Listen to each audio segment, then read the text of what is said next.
Good morning, you're watching World News and I'm your host, Klaudia Czerwińska. The entire world is wondering when and on what terms the war in Ukraine will end. As an American negotiated peace deal looms on the horizon, we will find out, hopefully, in the coming weeks. Let's begin by unpacking the most important events of the last 24 hours when it comes to Ukraine and possible peace talks. On Wednesday, U.S. President Donald Trump spoke over the phone with Vladimir Putin, following it up with a conversation with Volodymyr Zelenskyy.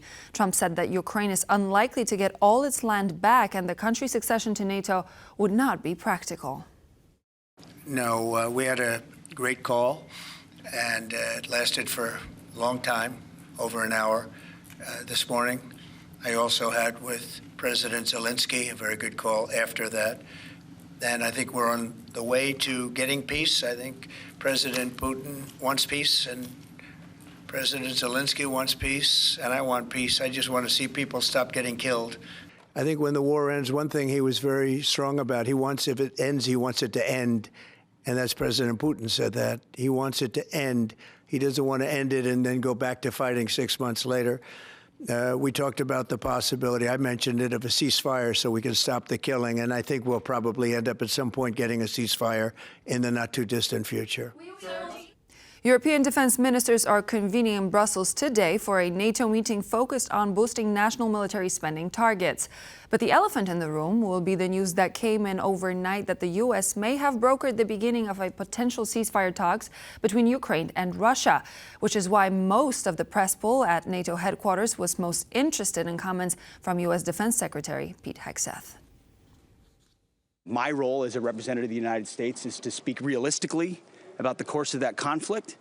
And I think you saw from President Trump yesterday, who himself is the best negotiator on the planet, bringing two sides together to find a negotiated peace, which is ultimately what everyone wants. So I look forward to the ministerial today with our NATO allies to have honest conversations about where we are, but to bring peace on the continent, ensure that Europe steps forward in leadership as far as security guarantees, and that America is right alongside our allies in NATO to ensure we remain strong and that this conflict comes to an end. Both NATO Secretary General Mark Rutte and Pete Hegseth have been asked about whether Donald Trump's plan for peace in Ukraine would constitute a betrayal of Kyiv. Speaking before the NATO defense ministers' meeting in Brussels, both leaders said that the potential ceasefire talks are far from letting down officials in Kyiv. No decisions about Ukraine without Ukraine. Yet yesterday we saw Donald Trump having a phone call with President Putin without Ukraine. He's going to meet President Putin without Ukraine. This looks to many like the beginning of the betrayal of Ukraine. What we have seen yesterday was the statements coming out of Washington, including, and you forget to mention that, his long phone call with President Zelenskyy. So we will see how this progresses from now on, step by step. Of course, it is crucial. We talk about Ukraine, that Ukraine is closely involved in everything happening about Ukraine. As I said to our allies yesterday, we recognize the incredible commitment that has been made over many years. And no country, as the President Trump has pointed out, has made a larger commitment to the Ukrainian mission than the United States of America, north of $300 billion. So the United States has invested in stabilizing those front lines after the aggression of Russia. There is no betrayal there. There is a recognition that the whole world and the United States is invested and interested in peace, a negotiated peace. As President Trump has said, stopping the killing. And so that will require both sides recognizing things they don't want to. That's why I think the world is fortunate to have President Trump. Only he at this moment could convene the powers that be to bring peace, and that's a welcome sign. My job as the defense secretary, working alongside NATO, is to ensure that the defense capabilities of this alliance are as strong and robust as possible to deter any future aggression on the continent. In yesterday's announcement by U.S. President Donald Trump of peace negotiations beginning immediately with Russia, there was one crucial part missing. The U.S. head of state did not mention the EU at all. How has the bloc reacted to this announcement? We're now joined by our correspondent in Strasbourg, Kazimierz Łysiak. Good morning, Kazimierz. So How have the members of the European Parliament taken to all of this?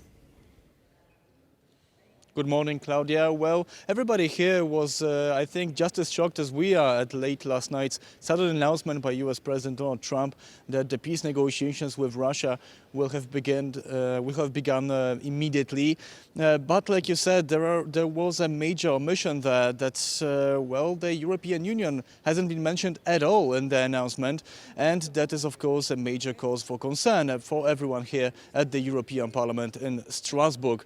I spoke earlier with a Dutch MEP from the Socialists and Democrats who often negotiates resolutions on Ukraine. So I asked him what is his opinion and what can the EU do now. Let's take a listen.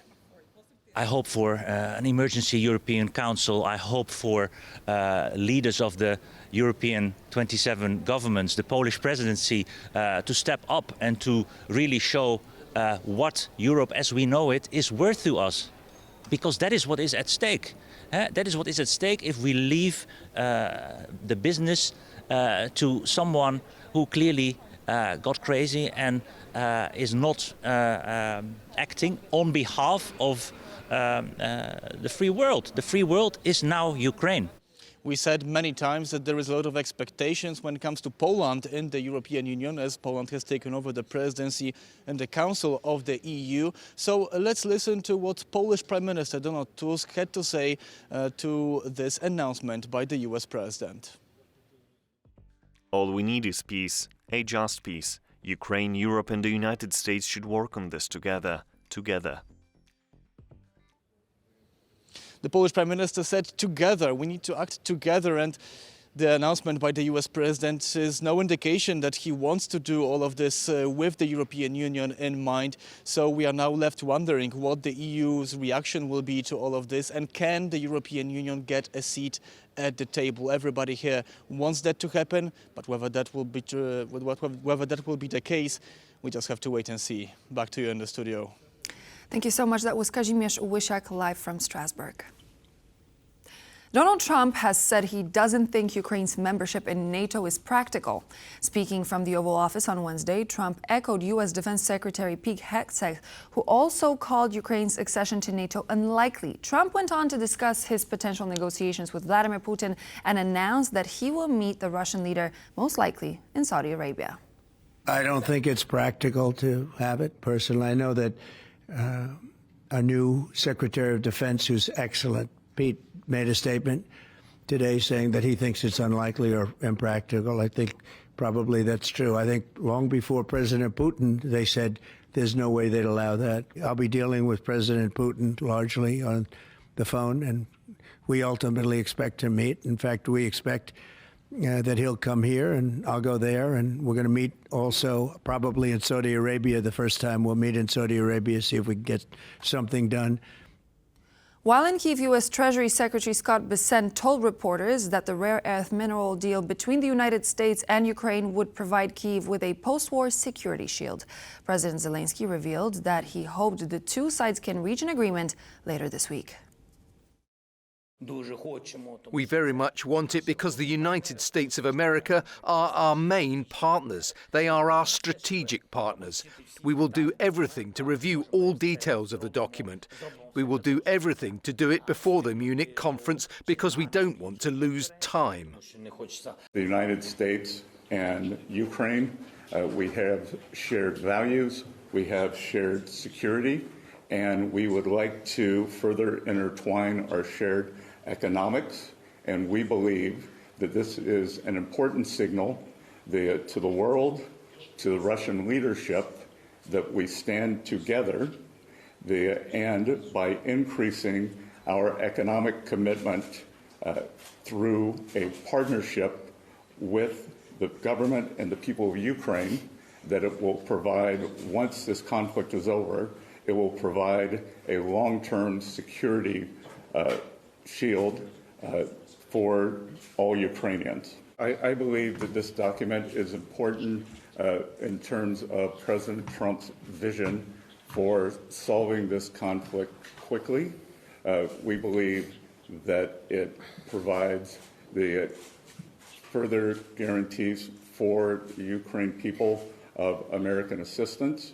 Two, I believe that it provides a very strong signal to Russian leadership of the American commitment. The foreign ministers of Poland, France, and Spain have commented on the negotiations between Moscow and Washington. Speaking from Paris, EU officials insisted that any peace deal in Ukraine could not be achieved without the involvement of the authorities in Kyiv. Poland will unwaveringly seek intensified military support for Ukraine and continued pressure through sanctions on the Russian Federation. Further support for Ukraine and reinforcement of its defense capacity before potential talks with Russia will no doubt feature prominently in our discussions. Ukraine's security and stability are crucial for our continent, and I hope my partners share that view.